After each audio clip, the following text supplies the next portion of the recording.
Card ఉద్ధరించేస్తాం, అభివృద్ధి చేసేస్తాం, మిమ్మల్ని ఎక్కడికో తీసుకెళ్తాం అని పాలకులు అంటుంటే వాళ్ళు మాత్రం ఎక్కడికి వద్దు, మమ్మల్ని ఇక్కడే ఉండనివ్వండి అంటున్నారు. మీకు మీ డెవలప్మెంట్కు ఓ దండం సామి, మా జోలికి మాత్రం రావద్దు అంటూ కేంద్ర మంత్రికి మొరపెట్టుకుంటున్నారు. ఏ ప్రాజెక్టు విషయంలో అలా జరుగుతోంది? ఎవరా కేంద్ర మంత్రి? దీని పర్యవసానాలు ఎలా ఉండబోతున్నాయి? సిక్కోలు పాలిటిక్స్ ని కార్గో ఎయిర్పోర్ట్ కుదిపేస్తోంది. వెనుకబడ్డ ప్రాంతంలో ఉపాధి అవకాశాలు పెరగడానికి ఉపయోగపడుతుందని సర్కార్ అంటుంటే ఆ పేరుతో ల్యాండ్ బ్యాంక్ ని పెంచుకుంటామంటే ఒప్పుకునే ప్రసక్తే లేదంటున్నారు స్థానికులు. ఈ మొత్తం ఎపిసోడ్లో పౌర విమానయాన శాఖ మంత్రి రామ్మోహన్ నాయుడు వైఖరి చర్చనీయాంశంగా మారింది. తమ ప్రాంతంలో కార్గో ఎయిర్పోర్ట్ వద్దంటూ కొంతకాలంగా ఆందోళన చేస్తున్నారు ఉద్దానం వాసులు. తమ ప్రాంతంలోని 100 ఎకరాల్లో ఉన్న కొబ్బరి, మామిడి, జీడి తోటలను తొలగించి కార్గో ఎయిర్పోర్ట్ కడతామంటే ఒప్పుకునే ప్రసక్తే లేదంటూ తెగేసి చెబుతున్నారు. పెద్దగా ఉపాధి అవకాశాలు దొరకని కార్గో ఎయిర్పోర్ట్ తమ ప్రాంతంలో వద్దంటూ పోరాటం మొదలుపెట్టారు కూడా. మందస, వజ్రపు కొత్తూరు మండలాల్లోని 22 గ్రామాల్లో సుమారు 1200 ఎకరాలు సమీకరించేందుకు అధికారులు సిద్ధమవుతున్నారు. కానీ అడుగు ముందుకు పడితే ఊరుకునే ప్రసక్తే లేదన్నది స్థానికుల మాట. పచ్చని తోటలు సహా 3 కొండలు, సిఆర్జెడ్ ప్రాంతాన్ని కలిపి 1000 ఎకరాల భూ బ్యాంక్ తయారు చేసి బడాబాబులకు కట్టబెట్టే ప్రయత్నం చేస్తున్నారంటూ ఆరోపిస్తున్నారు ఇక్కడి రైతులు.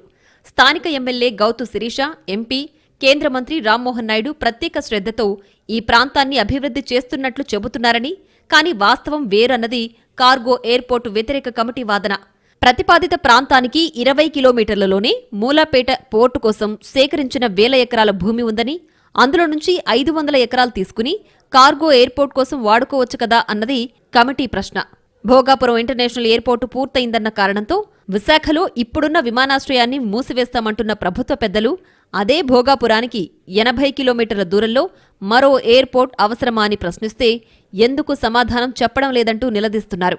ఒడిశా సరిహద్దు పట్టణం గోపాల్పూర్లో ఎయిర్పోర్ట్ ఉందని, ఈ మధ్య ప్రాంతంలో కార్గో పేరుతో మరో ఎయిర్పోర్ట్ అంటే భూములు కొట్టేయాలనే ఆలోచన తప్ప మరో పాయింట్ లేదని ఆరోపిస్తోంది పోరాట కమిటీ. కానీ ఆ వాదనతో సంబంధం లేకుండా స్థానిక ఎమ్మెల్యే, మంత్రి వరుస మీటింగ్ పెట్టడం, భూసేకరణ ఉంటుంది, మీకేం కావాలో చెప్పండని అధికారులు అడగడం ఏంటంటూ మండిపడుతున్నారు స్థానికులు. తమ భూములు లాక్కోవద్దని, ఎలాంటి ఉపాధి అవకాశాలు సృష్టించని కార్గో ఎయిర్పోర్ట్ వద్దే వద్దని అంటున్నారు. ఉడాన్ పథకంలో భాగంగా ప్రాజెక్టు తీసుకొస్తున్నామని, కేంద్ర ప్రభుత్వమే 2 ఏళ్లు నిర్వహణ చూసుకుంటుందని, ప్రయాణ సౌకర్యం మెరుగుపడుతుందని చెబుతున్నారు అధికారులు, ప్రజాప్రతినిధులు. ఎయిర్పోర్టుకు వ్యతిరేకంగా ప్రతిపక్ష నాయకులు చేస్తున్న తప్పుడు ప్రచారాలు నమ్మొద్దని కోరుతున్నారు కూటమి నేతలు. ఎట్టి పరిస్థితుల్లో ముందుకు వెళతాం అంటూ కేంద్ర మంత్రి రామ్మోహన్ నాయుడు చెబుతుండటంపై కార్గో వ్యతిరేక పోరాట కమిటీ మండిపడుతోంది. గతంలో ఉద్దానం థర్మల్ పవర్ ప్లాంట్ నిర్మాణం, కాకరాపల్లి పవర్ ప్లాంట్ నిర్మాణం వ్యతిరేక పోరాటాల్లో ప్రాణాలు కోల్పోయారని, అంత చేసి అప్పుడు భూములు లాక్కున్నా ఇప్పటికీ అవి బీడుపడే ఉన్నాయని చెబుతున్నారు. తమ ప్రాంతంలో ఉపాధి అవకాశాలు కల్పించే ఫ్యాక్టరీలు నిర్మిస్తే సహకరిస్తాం, కానీ ఇలాంటి వాటికి సహకరించే ప్రసక్తే లేదన్నది లోకల్ వాయిస్.